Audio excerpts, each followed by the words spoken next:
Hi friends, welcome to our channel study to fly up. ഓരോ വീഡിയോസും വളരെ സന്തോഷത്തോടു കൂടിയാണ് ഞങ്ങൾ അപ്ലോഡ് ചെയ്യുന്നത്. കാരണം നിങ്ങൾക്ക് ഉപകാരപ്രദമാകുന്ന രീതിയിൽ നിങ്ങളിലേക്ക് എത്തിക്കുക എന്നുള്ളതാണ് ഞങ്ങളുടെയും ആവശ്യം. അതുപോലെ തന്നെ നിങ്ങളുടെ ഓരോരുത്തരുടെയും സപ്പോർട്ട് ഞങ്ങൾ ആഗ്രഹിക്കുന്നു. വീഡിയോ കാണാനും ഷെയർ ചെയ്യാനും സബ്സ്ക്രൈബ് ചെയ്യാനും തീരെ മറക്കരുത്. എന്തെങ്കിലും സജഷൻസ് ഉണ്ടെങ്കിൽ തീർച്ചയായിട്ടും കമൻറ്റ് ചെയ്യുക. അതിനനുസരിച്ച് വീഡിയോസ് അപ്ലോഡ് ചെയ്യുന്നതായിരിക്കും.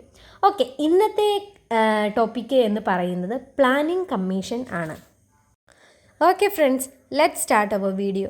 പ്ലാനിംഗ് കമ്മീഷൻ 1938 ജവഹർലാൽ നെഹ്റുവിൻ്റെ അധ്യക്ഷതയിൽ ദേശീയ പ്ലാനിംഗ് കമ്മിറ്റി നിലവിൽ വന്നു. ദേശീയ പ്ലാനിംഗ് കമ്മിറ്റി ജവഹർലാൽ നെഹ്റുവിൻ്റെ നേതൃത്വത്തിലാണ് 1938 നിലവിൽ വന്നത്. ഹരിപുര INC സമ്മേളനത്തിൽ വെച്ചാണ് ഈ കമ്മിറ്റി നിലവിൽ വന്നത്. ഹരിപുര INC സമ്മേളനം ഓർത്തു വയ്ക്കുക. 1938 ജവഹർലാൽ നെഹ്റുവിൻ്റെ അധ്യക്ഷതയിൽ ദേശീയ പ്ലാനിംഗ് കമ്മിറ്റി നിലവിൽ വന്നു. ആ സമ്മേളനം ഈ കമ്മിറ്റി നിലവിൽ വന്ന സമ്മേളനം എന്ന് പറയുന്നത് ഹരിപുര INC സമ്മേളനത്തിൽ വെച്ചാണ്. ഇതിൽ ആസൂത്രണ കമ്മിറ്റി എന്ന ആശയം അവതരിപ്പിച്ചത് മേഘനാഥ് സാഹയാണ്. ആസൂത്രണ കമ്മിറ്റി എന്ന ആവശ്യം അവതരിപ്പിച്ചത് മേഘനാഥ് സാഹയാണ്. 1946 ഇന്ത്യയിൽ നിലവിൽ വന്ന ഇടക്കാല ഗവൺമെൻറ് രൂപീകരിച്ച advisory planning board chairman KC നിയോഗിയായിരുന്നു. 1946 ഇന്ത്യയിൽ നിലവിൽ വന്ന ഇടക്കാല ഗവൺമെൻറ് രൂപീകരിച്ച advisory planning board chairman KC നിയോഗിയായിരുന്നു. വീണ്ടും ഓർക്കുക, 1938 ജവഹർലാൽ നെഹ്റുവിൻ്റെ അധ്യക്ഷതയിൽ ചേർന്ന ദേശീയ പ്ലാനിംഗ് കമ്മിറ്റി നിലവിൽ വന്നു. അതിൻ്റെ ആ സമ്മേളനം എന്ന് പറയുന്നത് ഹരിപുര INC സമ്മേളനത്തിൽ വെച്ചാണ്. അക്കാലത്ത്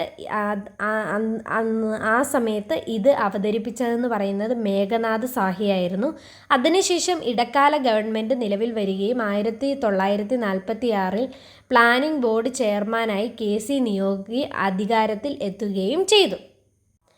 സോവിയറ്റ് യൂണിയൻ്റെ ദേശീയ ആസൂത്രണ മാതൃകയാണ് ഇന്ത്യയും സ്വീകരിച്ചത്. സോവിയറ്റ് യൂണിയൻ്റെ ദേശീയ ആസൂത്രണ മാതൃകയാണ് ഇന്ത്യയും സ്വീകരിച്ചത്. 1950 മാർച്ച് 15 ആസൂത്രണ കമ്മീഷൻ നിലവിൽ വന്നത്. 1950 മാർച്ച് 15 ആസൂത്രണ കമ്മീഷൻ നിലവിൽ വന്നത്. ഈ ക്വസ്റ്റ്യൻ PSC ഒക്കെ റിപ്പീറ്റഡ് ആയിട്ട് ചോദിച്ചു കണ്ട ഒരു ക്വസ്റ്റ്യനാണ്. ആസൂത്രണ കമ്മീഷൻ എന്നാണ് നിലവിൽ വന്നത് എന്ന്. 1950 മാർച്ച് 15 ആസൂത്രണ കമ്മീഷൻ നിലവിൽ വന്നത്. ആസൂത്രണ കമ്മീഷൻ്റെ ആസ്ഥാനം യോജന ഭവൻ ന്യൂഡൽഹിയാണ്. ആസൂത്രണ കമ്മീഷൻ്റെ ആസ്ഥാനം യോജന ഭവൻ ന്യൂഡൽഹി. പഞ്ചവത്സര പദ്ധതിയുടെ രൂപരേഖ തയ്യാറാക്കിയിരുന്നത് ആസൂത്രണ കമ്മീഷനാണ്. പഞ്ചവത്സര പദ്ധതിയുടെ രൂപരേഖ തയ്യാറാക്കിയിരുന്നത് ആസൂത്രണ കമ്മീഷനാണ്. നമ്മൾ എന്ത് കാര്യവും പഠിക്കുമ്പോഴും ഒരു കഥ പോലെയോ അല്ലെങ്കിൽ നമ്മുടെ മനസ്സിൽ തോന്നുന്ന ചില ആശയങ്ങൾ അല്ലെങ്കിൽ ചില പോയിൻറ്റ്സിൻ്റെ ലിങ്ക് വഴിയൊക്കെയാണ് നമ്മൾ ഓരോ കാര്യങ്ങളും ഓർത്തിരിക്കുന്നത്. എല്ലാ കാര്യങ്ങളും പൂർണ്ണമായി നമുക്ക് ഓർത്തിരിക്കാൻ പറ്റില്ല. പകരം നമ്മൾ എന്തെങ്കിലും ഒരു ഹിൻ്റായിട്ട് നമ്മളൊരു കാര്യങ്ങൾ കൊടുത്തിരിക്കാം. അപ്പോൾ ഇത് നമുക്ക് ഒന്നുകൂടെ നോക്കാം.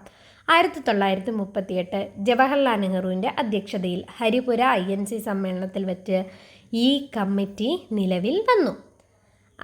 ഈ ആശയം ആദ്യമായി അവതരിപ്പിച്ചത് മേഘനാഥ് സാഹ. 1946 ഇന്ത്യയിൽ വന്ന ഇടക്കാല ഗവൺമെൻറ് അഡ്വൈസറി പ്ലാനിംഗ് ബോർഡ് ചെയർമാനായി KC നിയോഗിയെ ആണ് നിയോഗിച്ചത്. അതുപോലെ തന്നെ സോവിയറ്റ് യൂണിയൻ്റെ മാതൃകയാണ് നമ്മളും ആസൂത്രണ കമ്മീഷൻ്റെ മാതൃകയായി സ്വീകരിച്ചിരിക്കുന്നത്. 1950 മാർച്ച് 15 ആസൂത്രണ കമ്മീഷൻ നിലവിൽ വന്നത്. ആസൂത്രണ കമ്മീഷൻ്റെ ആസ്ഥാനം യോജന ഭവൻ ന്യൂഡൽഹി.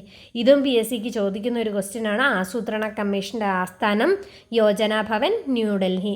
പഞ്ചവത്സര പദ്ധതിയുടെ രൂപരേഖ തയ്യാറാക്കിയിരുന്നതും ആസൂത്രണ കമ്മീഷൻ തന്നെയാണ്. പഞ്ചവത്സര പദ്ധതിയുടെ രൂപരേഖ തയ്യാറാക്കിയിരുന്നതും ആസൂത്രണ കമ്മീഷൻ തന്നെയാണ്. ഇത് റിപ്പീറ്റഡ് ആയിട്ട് വായിക്കുമ്പോൾ തീർച്ചയായിട്ടും നമ്മുടെ മനസ്സിൽ ഇത് നിൽക്കും.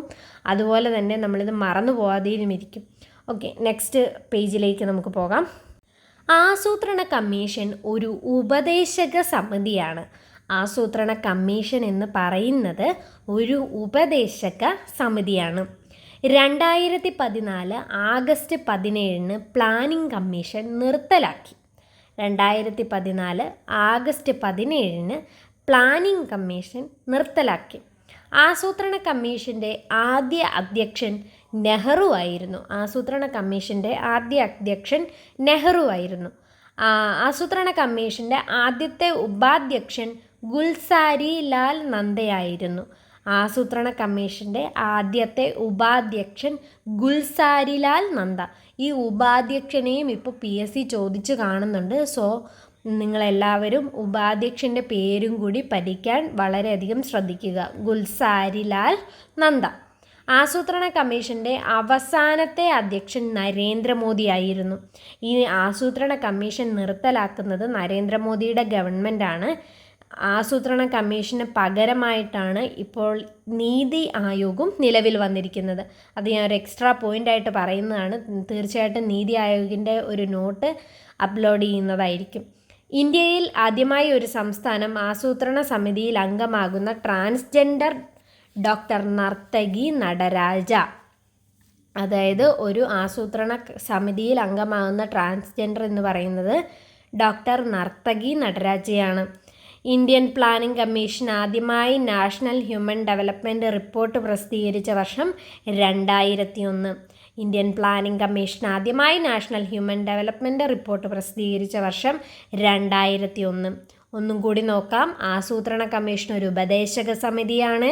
2014 ആഗസ്റ്റ് 17 പ്ലാനിംഗ് കമ്മീഷൻ നിർത്തലാക്കി. ആസൂത്രണ കമ്മീഷൻ്റെ ആദ്യ അധ്യക്ഷൻ ജവഹർലാൽ നെഹ്റു, ആദ്യ ഉപാധ്യക്ഷൻ ഗുൽസാരിലാൽ നന്ദ, ആസൂത്രണ കമ്മീഷൻ്റെ അവസാനത്തെ അധ്യക്ഷൻ നരേന്ദ്രമോദി, ഇന്ത്യയിൽ ആദ്യമായി ഒരു സംസ്ഥാന ആസൂത്രണ സമിതിയിൽ അംഗമാകുന്ന ട്രാൻസ്ജെൻഡർ ഡോക്ടർ നർത്തകി നടരാജ, പ്ലാനിംഗ് കമ്മീഷൻ ആദ്യമായി നാഷണൽ ഹ്യൂമൻ ഡെവലപ്മെൻറ്റ് റിപ്പോർട്ട് പ്രസിദ്ധീകരിച്ച വർഷം 2001.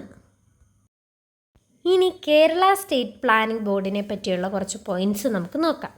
കേരള സംസ്ഥാന ആസൂത്രണ ബോർഡ് നിലവിൽ വന്ന വർഷം 1967 സെപ്റ്റംബർ.